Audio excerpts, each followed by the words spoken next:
Então, pessoal, boa noite a todo mundo. Quem não é crente de açúcar veio, né? Glória a Deus, por causa da chuva. Tem o famoso crente de açúcar que não pode ver chuva que fica mocado escondido, né? Eu não entendo isso, mas amém.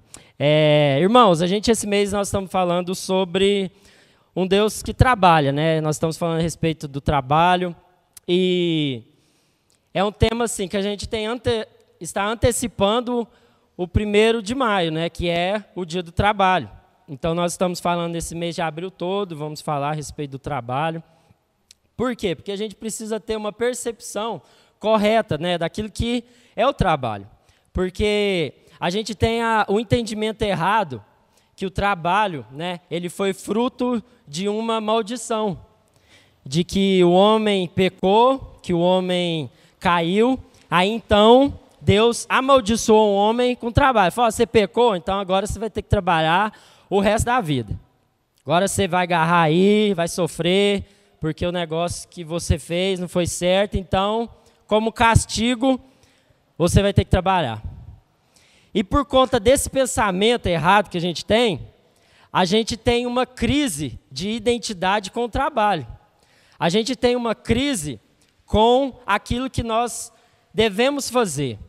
Então, muitas vezes, vai chegando no domingo à noite, né? A gente vai dando aquele frio na barriga, a gente começa a ficar ruim, a gente começa a entrar na bad. Por quê? Porque a gente lembra, né, que que segunda de manhã, a gente vai ter que acordar e o quê? Trabalhar. A gente vai ter que acordar cedo e ir para a labuta. E muita gente entra em crise no domingo à noite por conta disso. Por quê? Por conta de uma percepção errada. Porque acha que o trabalho foi fruto de maldição. E nós precisamos entender que não foi. Lá em em Gênesis 2, capítulo 2, versículo 15, fala: O Senhor Deus colocou o homem no jardim do Éden para cultivá-lo e tomar conta dele. Em Gênesis capítulo 2, no versículo 19, um pouquinho para frente aí, ele fala: O Senhor Deus formou da terra todos os animais selvagens e todas as aves do céu. Trouxe-os ao homem para ver como os chamaria. E o homem escolheu um nome para cada um deles.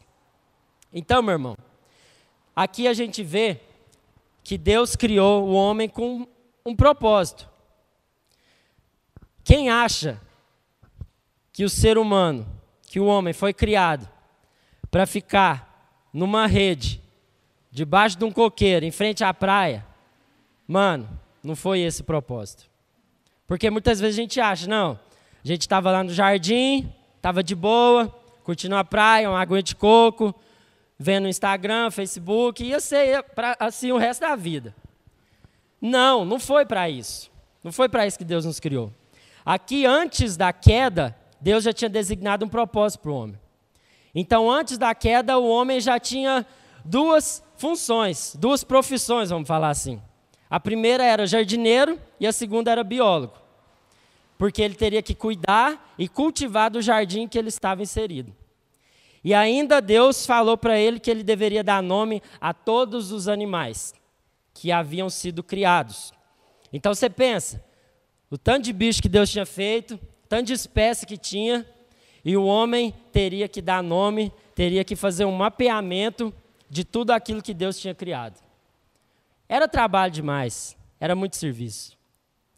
Então, o homem já tinha um propósito, o homem já tinha um desígnio para ser cumprido. Mas, quando a gente fala de trabalho, a gente precisa entender e ampliar o conceito de trabalho. Porque muitas vezes a gente está achando que trabalho é só aquilo que está relacionado ao meu emprego, à minha remuneração. E trabalho vai muito além disso. Vai muito além de você bater o ponto ou passar o dedo agora, né, a digital lá, e pegar seu papelzinho. O trabalho, ele vai muito além disso. Então, a gente precisa estender o conceito de trabalho. Porque trabalho, eu coloquei aqui, é tudo aquilo que demanda esforço físico, mental, intelectual e emocional. Tudo isso é trabalho. Qualquer tipo de esforço que você faça relacionado a essas características que eu coloquei aqui, é trabalho. É trabalho, não é apenas uma relação de emprego, uma remuneração, um salário que eu vou ganhar no final do mês. Não é isso. Trabalho vai muito além disso. Nós precisamos entender isso. Porque muitas vezes a gente acha, não, estou trabalhando demais, quando eu tirar férias, eu vou descansar. E aí se engana, porque só para você organizar uma férias legal e bacana, você vai ter muito trabalho. A não ser que você contrate uma agência de turismo, pague para eles, e eles vão fazer todo o serviço para você. A única coisa que você vai ter que fazer é chegar lá no rodoviário ou no aeroporto e ir. Vai ter alguém te esperando, vai ter alguém para te buscar e etc. Mas a maioria de nós não temos esse privilégio. Então, até mesmo se a gente está pensando num descanso, isso vai demandar trabalho, vai demandar esforço. Então, eu vou ter que me organizar, eu vou ter que planejar, eu vou ter que correr atrás de tudo aquilo que eu vou precisar para eu poder ter um tempo de descanso. E, às vezes, até quando eu estiver lá, eu vou trabalhar. Porque para ir para a praia, para ir para um lugar legal, para ir para um lugar bacana, eu vou ter que me esforçar. Eu vou ter que agendar, eu vou ter que fazer uma programação, um roteiro, para eu poder seguir. Porque senão, eu vou passar o tempo todo ali, deitado na cama, sem fazer nada.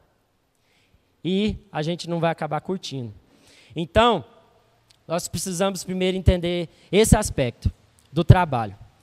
Você precisa entender. Porque quando você entender, meu irmão, as coisas vão começar a ficar descomplicadas na sua cabeça. Mas o problema nosso tem um nome. Quando a gente fala a respeito de trabalho. É a preguiça. A preguiça.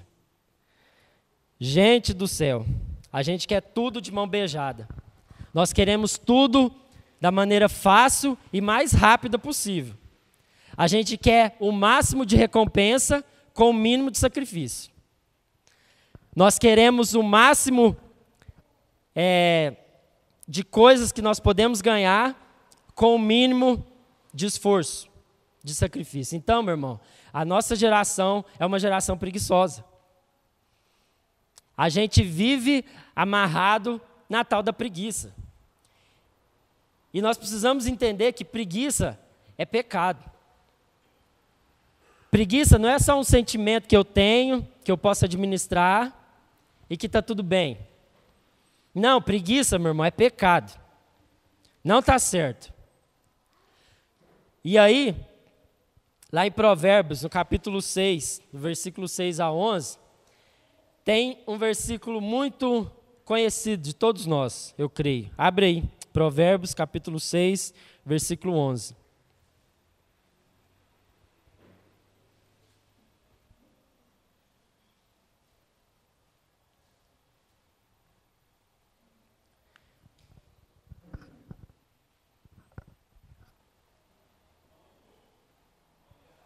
Provérbios, capítulo 6, versículo 6 a 11. Observe a formiga, preguiçoso. Reflita nos caminhos dela e seja sábio. Ela não tem nem chefe, nem supervisor, nem governante. E ainda assim armazena suas provisões no verão e na época da colheita, ajunta o seu alimento. Até quando você vai ficar deitado, preguiçoso? Quando se levantará de seu sono, tirando uma soneca, cochilando um pouco, cruzando um pouco os braços para descansar? A sua pobreza o surpreenderá como um assaltante, e a sua necessidade lhe virá como um homem armado. Até aí. Meu irmão, isso aqui é muito grave. Porque a preguiça, ela é extremamente condenada. Preguiça não é de Deus, preguiça é pecado. E aí, quando eu estava pensando a respeito disso, eu lembrei dos meus pais, da geração dos meus pais, até dos meus avós, e lembrei de tudo aquilo que eles fizeram. E falei, velho, esse povo, essa galera, dessa geração, o que eles não tinham era preguiça. Porque a família era grande, no mínimo aí era 3 meninos, E os caras, e as mulheres também, não perdiam tempo com essas crises que a gente tem de ansiedade, depressão, crise do pânico e etc. Porque eles não tinham tempo para ficar pensando demais, eu acho. Porque a única coisa que eles pensavam era o quê? Era em trabalhar. Para sustentar a família, para sustentar a casa, para trazer o alimento na mesa. Então, eu fico vendo, meu pai, por exemplo, ele não fez faculdade, não teve nenhum curso profissionalizante, e ele trabalhou em situações e circunstâncias muito adversas. Era a época da ditadura militar, onde o negócio era mais arrochado. Era uma época em que os juros eram abusivos, e era uma época também onde a inflação era altíssima. Então eu lembro dele falar que ele ia no supermercado de manhã para comprar um pão, e estava, vamos supor, R$1. E quando ele ia à noite para comprar, o pão já estava R$5, R$10. O negócio era assim, descomunal. Era muito complicado, era muito difícil. E ele construiu tudo aquilo que nós temos como base na nossa família em circunstâncias muito adversas daquilo que a gente vive hoje. Então ele tem lá a sua casa, tem lá o seu carro. Então o objetivo e a prioridade, eu vejo assim, dessa geração dos nossos pais, dos nossos avós, eram diferentes das nossas. Porque o objetivo deles era constituir família e era cuidar dessa família e dar para ela o melhor que podia dar. Então eles não mediam esforços e tinham as piores condições. Eles mesmos criavam os filhos, né? Não terceirizavam para a creche, para a avó, para a escolinha e etc. A mãe ficava ali agarrada com o menino, o pai saía para trabalhar e eles cuidavam dos filhos. Hoje, a gente, se não quer ter filho, quando a gente tem um só, a gente já está surtando. Nossa, é difícil demais. Nossa, meu Deus, não aguento. Começa a entrar em depressão. Eu fico pensando, velho, a gente é muito fraco. A gente é muito bundão. Porque quando eu olho para a geração dos meus pais, dos meus avós, velho, é uma inspiração. Porque eles não mediam esforço. Então isso, meus irmãos, é para que a gente possa ver além das circunstâncias que nós estamos vivendo. Para que a gente pegue um parâmetro de uma realidade que viveram atrás, para que a gente analise a nossa vida e pense, pô, será que está tão difícil assim? Ou será que a minha preguiça tem me dominado? E lá em Provérbios, capítulo 13, versículo 4, ele vai continuar falando a respeito da preguiça. Ele fala assim, ó, o preguiçoso deseja e nada consegue, mas os desejos dos diligentes são amplamente satisfeitos. Em Provérbios, capítulo 12, versículo 24, fala, as mãos diligentes governarão, mas os preguiçosos acabarão escravos. Então, meu irmão, aqui, além de falar contra a preguiça, nós precisamos entender que nós precisamos ser sábios e prudentes e diligentes. A diligência é uma característica daquele que empenha, daquele que se esforça para conseguir algo, para promover algo, para fazer algo.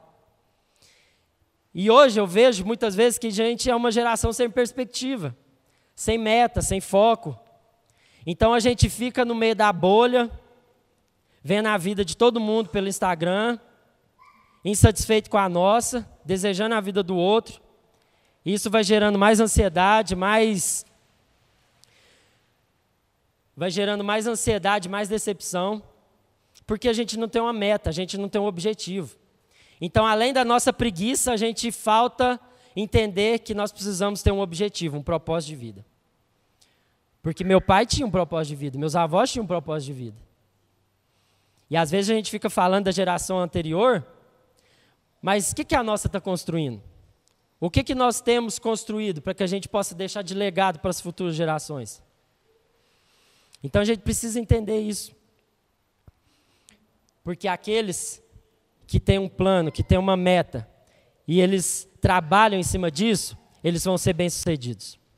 Isso é o que está escrito na palavra de Deus. Aquele que é empenhado, aquele que é esforçado e que não é dominado pela preguiça, meu irmão, tudo aquilo que você colocar a sua mão vai prosperar.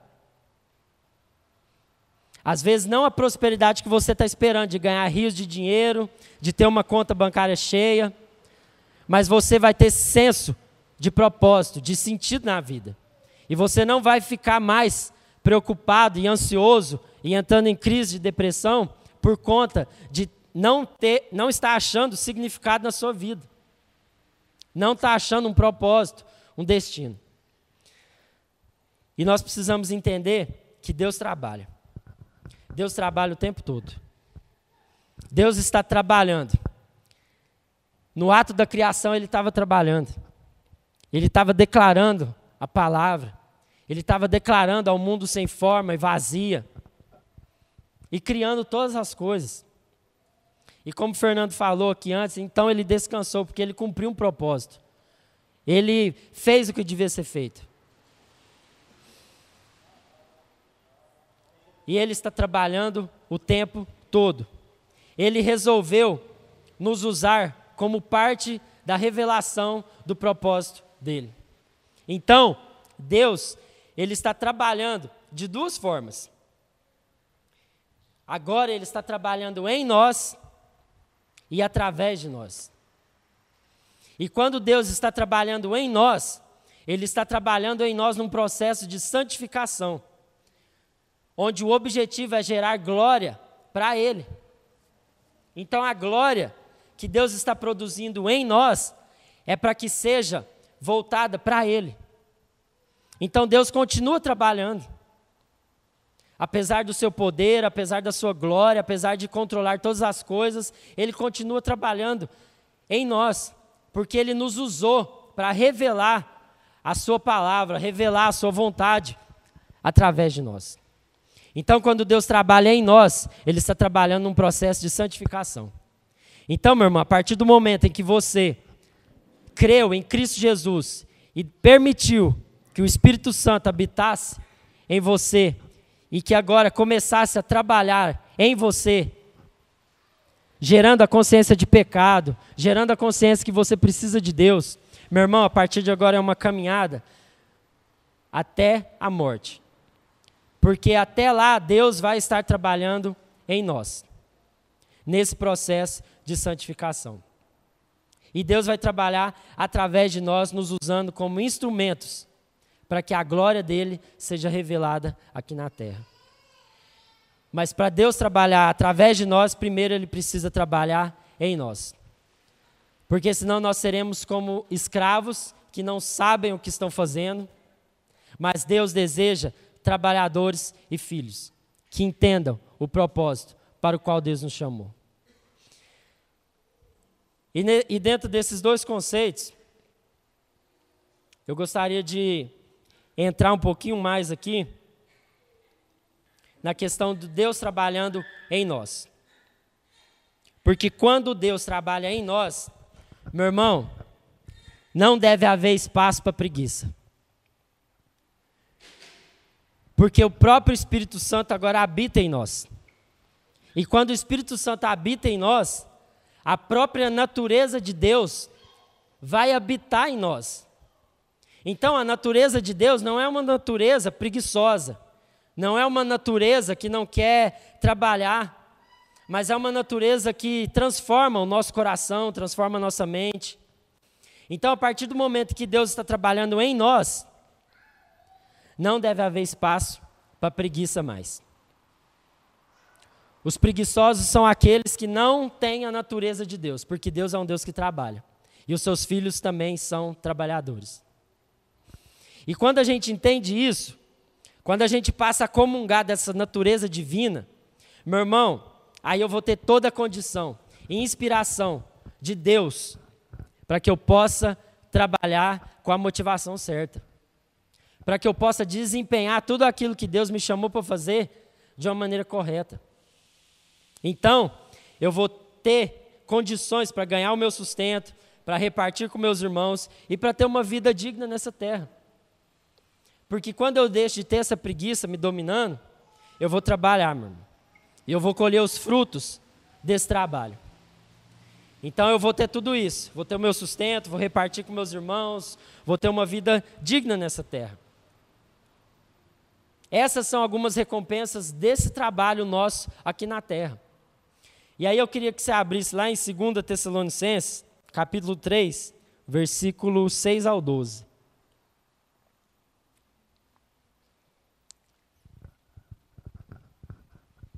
Segunda Tessalonicenses, capítulo 3, está lá no finalzinho, versículo 6 até o 12.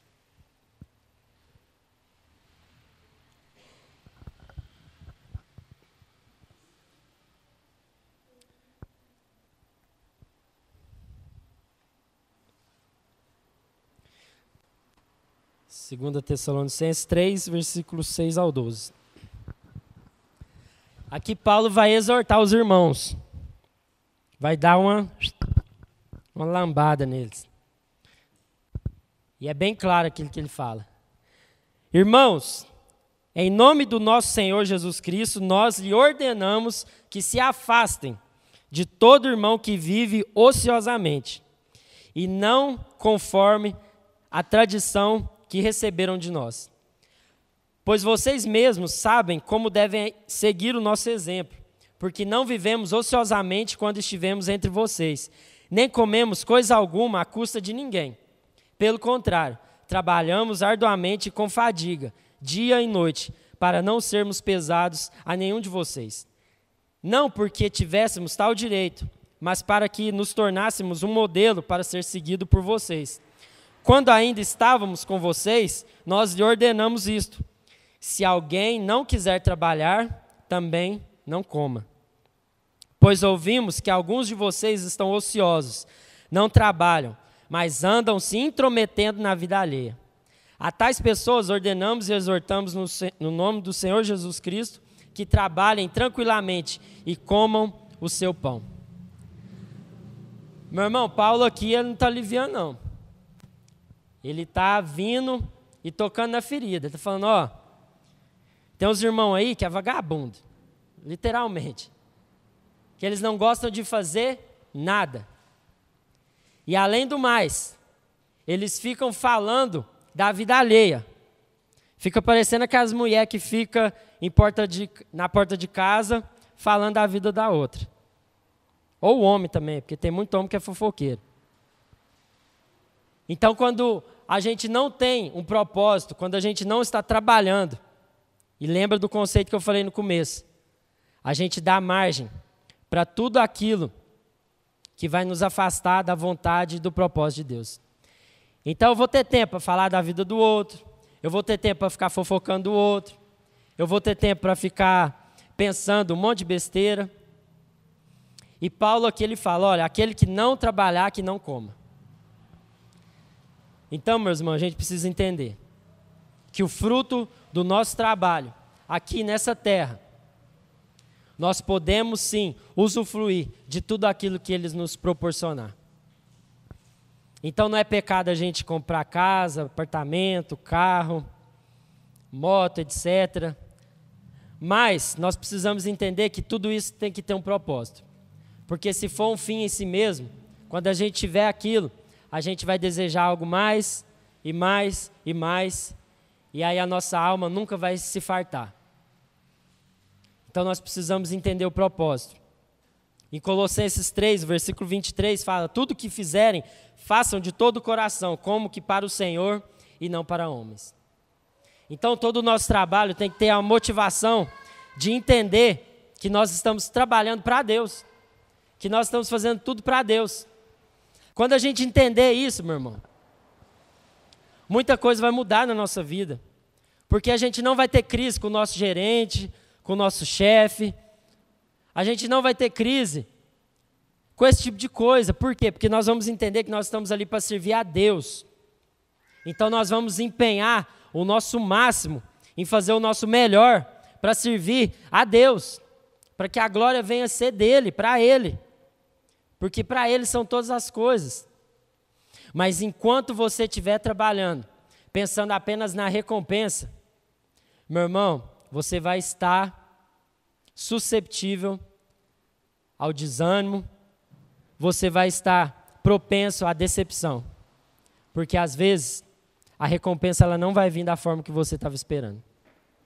Então entenda que tudo que você faz, você tem que fazer para Deus. Será que você tem feito com diligência, com empenho, com entusiasmo, com alegria? Ou você tem feito por obrigação? Precisamos mudar isso. E por último, o segundo ponto é Deus trabalhando através de nós. Nós somos cooperadores de Deus na missão dele aqui na terra. Então, através de nós, a glória de Deus vai ser revelada ao mundo. Lá em Lucas, capítulo 10, versículo 2, ele fala, e lhes disse, a colheita é grande, mas os trabalhadores são poucos. Portanto, peçam ao Senhor da colheita que mande trabalhadores para a sua colheita. Meu irmão, Deus está procurando trabalhadores. Deus não está procurando empregado. Porque o empregado, ele só está pensando no salário.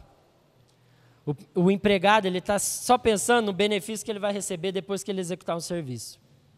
Mas um trabalhador, ele vai empenhar tudo, independente daquilo que ele vai ganhar. Independente se é muito, se é pouco. Independente se aquilo foi de acordo com aquilo que ele estava esperando ou não.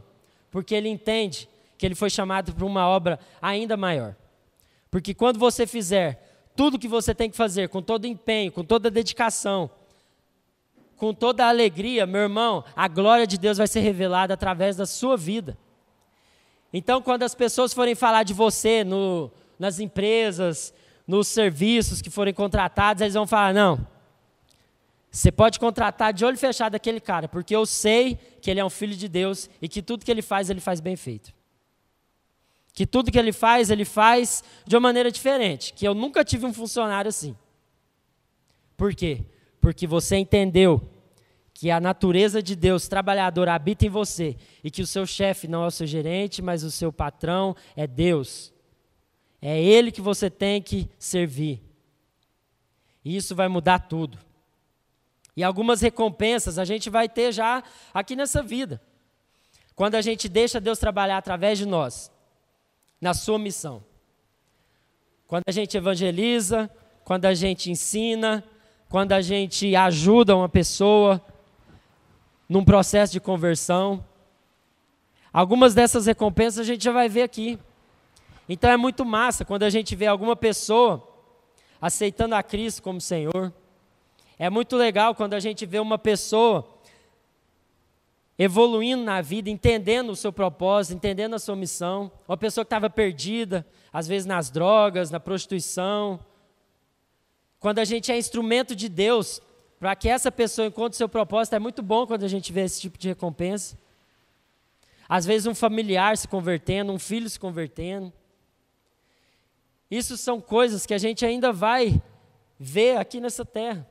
Quando a gente entender que nós estamos sendo usados por Deus para que a sua glória seja revelada através de nós. Porque Deus está trabalhando também dessa forma. E outra recompensa que nós teremos também é o nosso galardão no céu.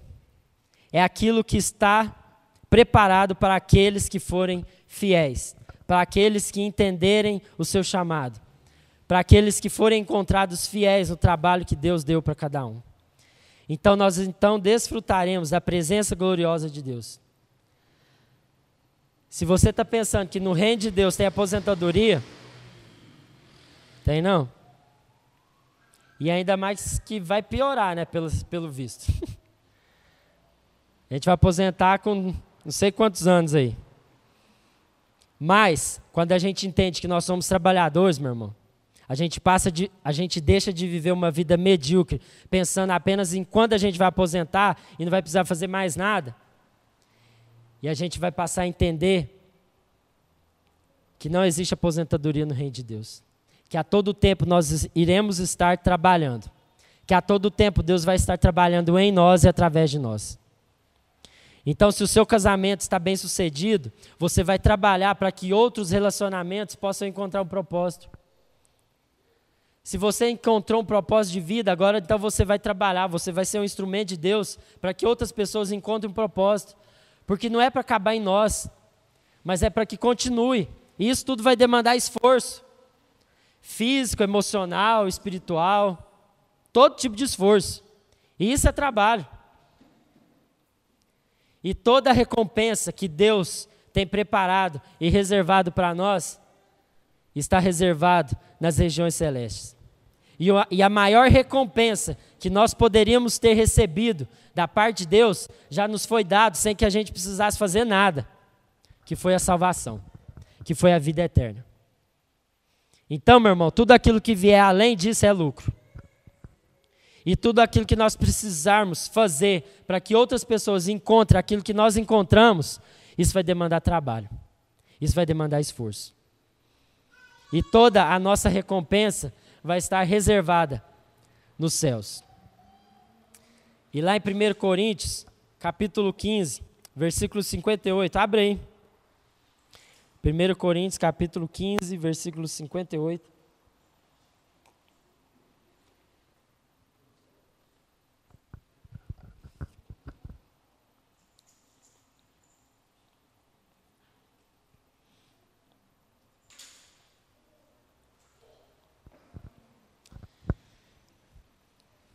Uma palavra assim de ânimo para nós.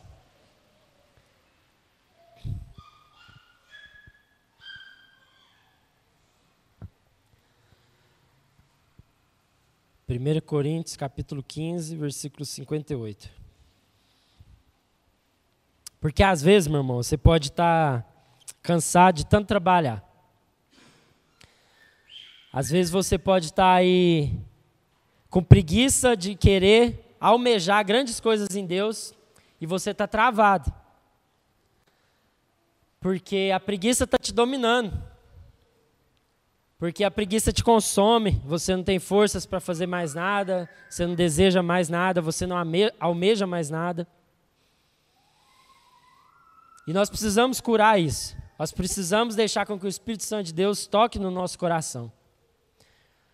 Porque de domingo a domingo a gente não vem aqui trazer uma palestra, trazer uma aula, mas é algo que deve tocar no seu coração, que deve te sensibilizar de alguma forma. Porque não adianta você entender tudo, você achar legal, achar massa, mas se isso não transformar o seu entendimento, não mudar o seu coração. Não adianta nada a gente falar de trabalho aqui, de falar de empenho, falar de esforço, se chegar amanhã, você agir como se nada tivesse escutado aqui.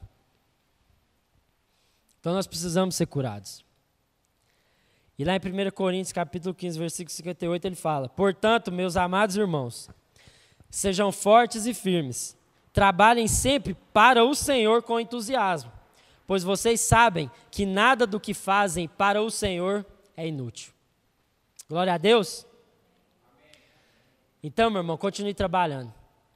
Se o seu casamento é difícil, continue trabalhando para que ele se torne aquilo que Deus planejou para você.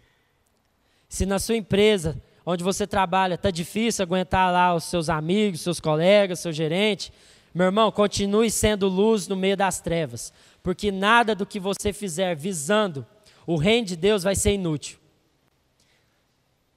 Se aquilo que você está travado na sua preguiça, de não querer empenhar, de não querer fazer, meu irmão, essa noite que você possa, de uma vez por todas, romper com isso. Que você entenda que todo trabalho que você fizer para Deus não será inútil. Que existem recompensas para aqueles que trabalham, para aqueles que são fiéis. Amém? Feche seus olhos aí, vamos orar. Senhor Deus, no nome de Jesus, nós queremos colocar o nosso coração diante do Senhor, Pai. Clamar para que o Teu Espírito Santo possa nos tocar, Pai. Tirando, removendo toda a preguiça de nós, Pai. Trazendo um ânimo, um renovo, Pai, para que a gente continue trabalhando, Pai. Entendendo que nós não estamos visando, Paizinho, a recompensa, o lucro, Pai. Mas que nós estamos trabalhando para o Senhor, Pai. Oh Deus, no nome de Jesus, Paizinho, que o Senhor possa, Deus, encher o nosso coração de ânimo, de alegria, Senhor, de entusiasmo, de empenho, de sabedoria, de diligência, Pai, para que a gente possa cumprir tudo aquilo que o Senhor nos prometeu, para que a gente possa ser luz no meio das trevas, para que a gente possa ser instrumento do Senhor no meio de lugares onde falta a revelação da Tua palavra, Pai. Isso tudo vai demandar esforço, vai demandar sacrifício, Pai. E quantas vezes a gente está paralisado por conta disso tudo, Pai.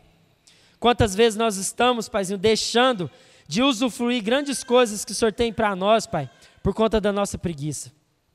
Pai, tem misericórdia de nós, Pai.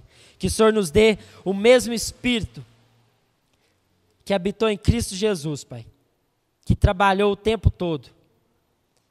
Que o Espírito Santo de Deus possa de fato habitar em nós e transformar o nosso entendimento, Pai. Para que a gente possa entender que nós fomos chamados para o trabalho, Pai. No nome de Jesus, nós oramos e agradecemos. Amém. Amém. Glória a Deus.